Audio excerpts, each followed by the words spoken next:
अनंत कोटि ब्रह्मांड नायक राजाधिराज योगीराज परम ब्रह्मा श्री सच्चिदानंद सद्गुरु साईनाथ महाराज की जय हो। आइए आज हम श्री साईं सच्चरित्र का अध्याय 26 प्रारंभ करते हैं। मेरी बाबा के श्री चरणों में ये अरदास है कि जो कोई भी इस अध्याय को पढ़ेगा व सुनेगा, बाबा उसकी सभी मनोकामनाएं पूर्ण करेंगे। आइए अध्याय शुरू करते हैं। अध्याय 26 भक्त पंथ हरिश्चंद्र पितले गोपाल आम्बेडकर की कथाएं। इस सृष्टि में स्थूल सूक्ष्म चेतन और जड़ आदि जो कुछ दृष्टिगोचर हो रहा है वह सब एक ब्रह्मा है और इसी एक अद्वितीय वस्तु ब्रह्मा को ही हम भिन्न भिन्न नामों से संबोधित करते तथा भिन्न भिन्न दृष्टियों से देखते हैं। जिस प्रकार अंधेरे में पड़ी हुई एक रस्सी या हार को हम ब्रह्मवश सब समझ लेते हैं, उसी प्रकार हम समस्त पदार्थों के केवल बाह्य स्वरूप को ही देखते हैं, न कि सत्य स्वरूप को। एकमात्र सतगुरु ही हमारी दृष्टि से माया का आवरण दूर कर हमें वस्तुओं के सत्य स्वरूप का यथार्थ में दर्शन कराने में समर्थ है। इसलिए आओ हम श्री सद्गुरु साईनाथ महाराज की उपासना कर उनसे सत्य का दर्शन कराने की प्रार्थना करें, जो कि ईश्वर के अतिरिक्त और कुछ भी नहीं है। आंतरिक पूजन।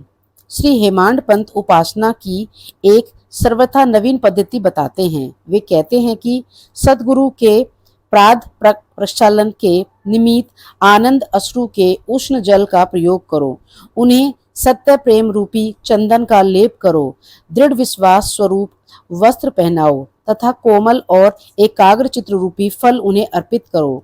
भाव रूपी बुक्का उनके श्री मस्तक पर लगा भक्त की कछनी बांध अपना मस्तक उनके चरणों पर रखो।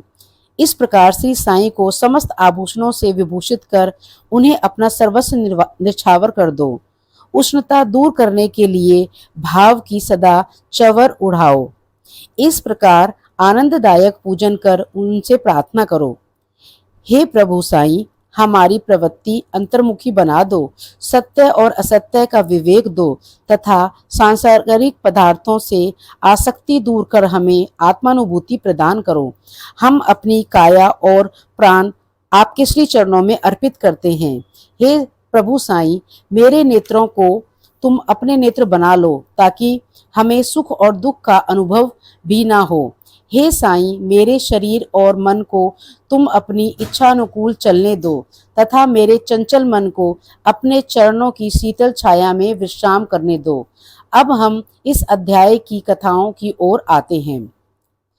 भक्त पंथ।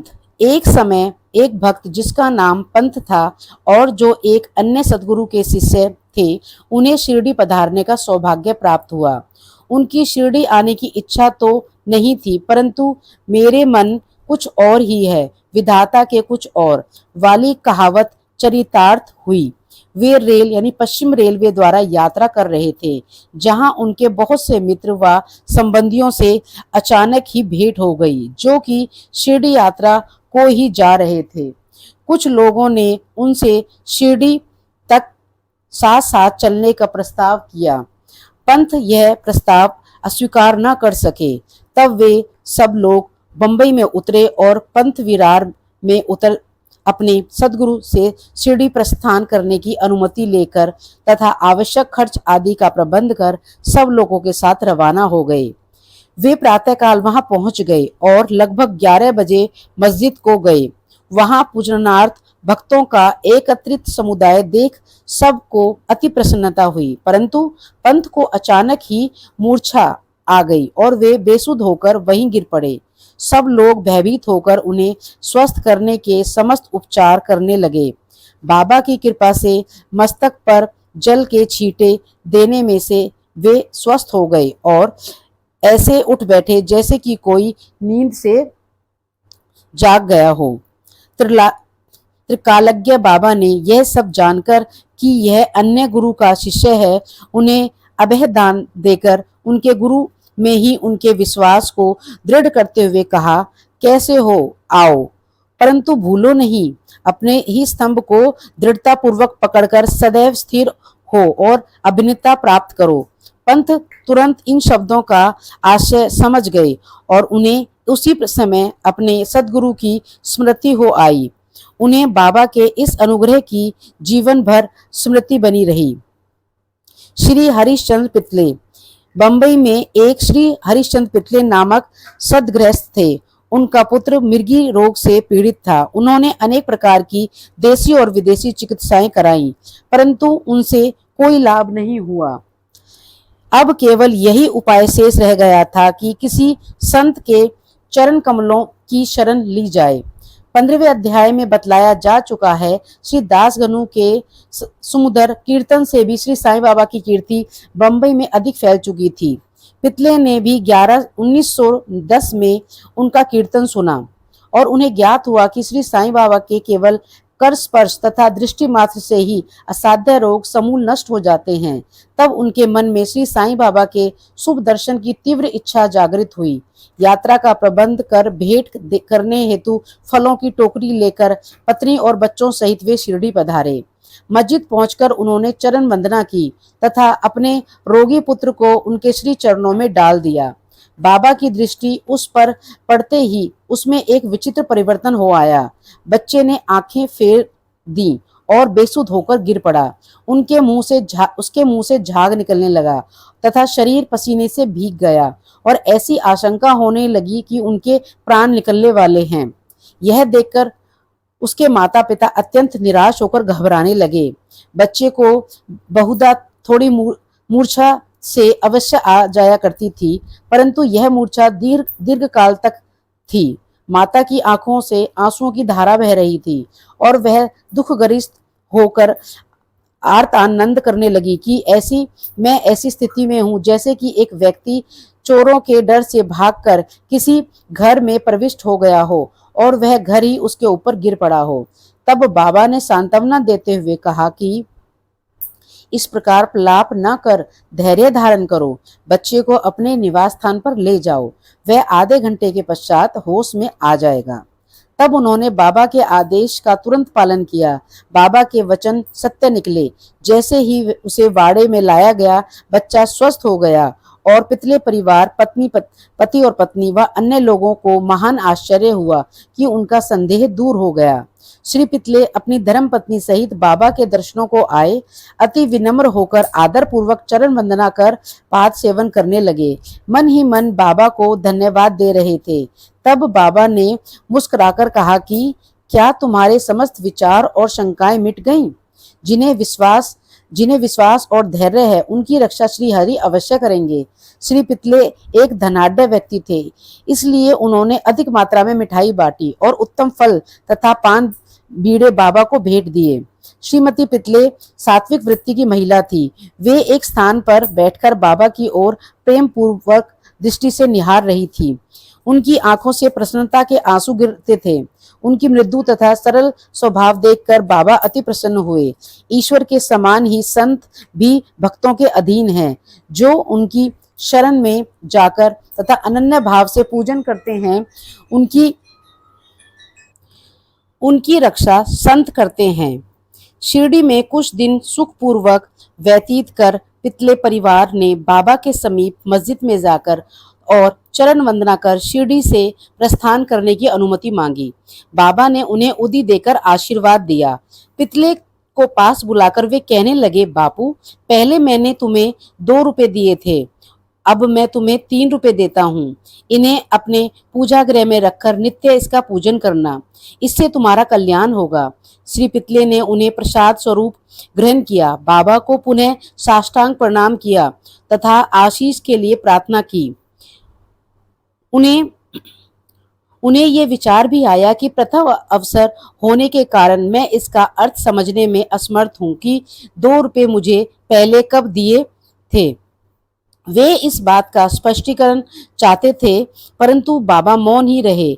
बंबई पहुंचने पर उन्होंने अपनी वृद्ध माता को शिरडी की विस्तृत वार्ता सुनाई और उन 2 रुपयों की समस्या भी उनसे कही। उनकी माता को भी पहल तो कुछ समझ में नहीं आया, परंतु पूरी तरह विचार कर उन्हें एक पुरानी घटना की स्मृति हो आई, जिसने यह समस्या हल कर दी। उनकी वृद्ध माता कहने लगी, जिस प्रकार तुम अपने पुत्र को लेकर श्री साईं बाबा के दर्शनार्थ गए थे, ठीक उसी प्रकार तुम्हें लेकर तुम्हारे पिता अनेक वर्षों पहले अक्कलकोट महाराज के दर्शनार्थ को गए थे। महाराज पूर्ण सिद्ध योगी, त्रिकालज्ञ और बड़े उदार थे। तुम्हारे पिता परम भक्त थे, इस कारण उनकी पूजा स्वीकार हुई। तब महाराज ने उन्हें पूजनार्थ 2 रुपए दिए थे, जिनकी उन्होंने जीवन पर्यंत पूजा की। उनके पश्चात उनकी पूजा यथाविधि न हो सकी तथा वे रुपए खो गए। कुछ दिनों के उपरांत उनकी पूर्ण विस्मृति भी हो गई। तुम्हारा सौभाग्य है जो श्री अक्कलकोट महाराज ने साईं रूप में तुम्हें अपने कर्तव्यों और पूजन की स्मृति कराकर आपत्तियों से मुक्त करा देते हैं। अब भविष्य में जागरूक रहकर समस्त शंकाएं और सोच विचार छोड़कर अपने पूर्वजों को स्मरण कर रिवाजों का अनुसरण कर उत्तम प्रकार का आचरण अपनाओ। अपने कुल देव तथा इन रुपयों की पूजा कर उनके यथार्थ स्वरूप को समझो और संतों का आशीर्वाद ग्रहण करने में गर्व मानो। श्री साईं समर्थ ने दया कर तुम्हारे हृदय में भक्ति का बीजारोपण कर दिया है।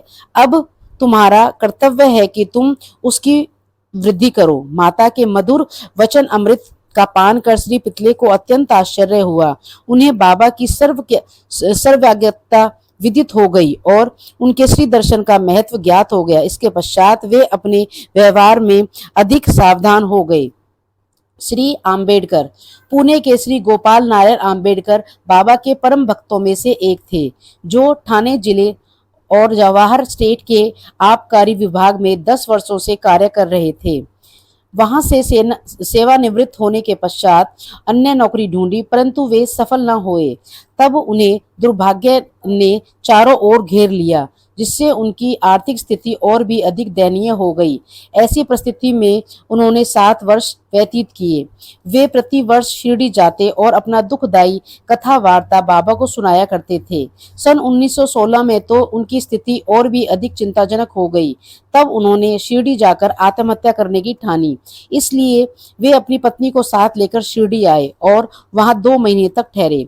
एक रात को दीक्षित वाड़े के सामने एक बैलगाड़ी पर बैठे बैठे उन्होंने कुएं में गिरकर प्राण त्याग करने का और साथ में बाबा ने उनकी रक्षा करने का निश्चय किया।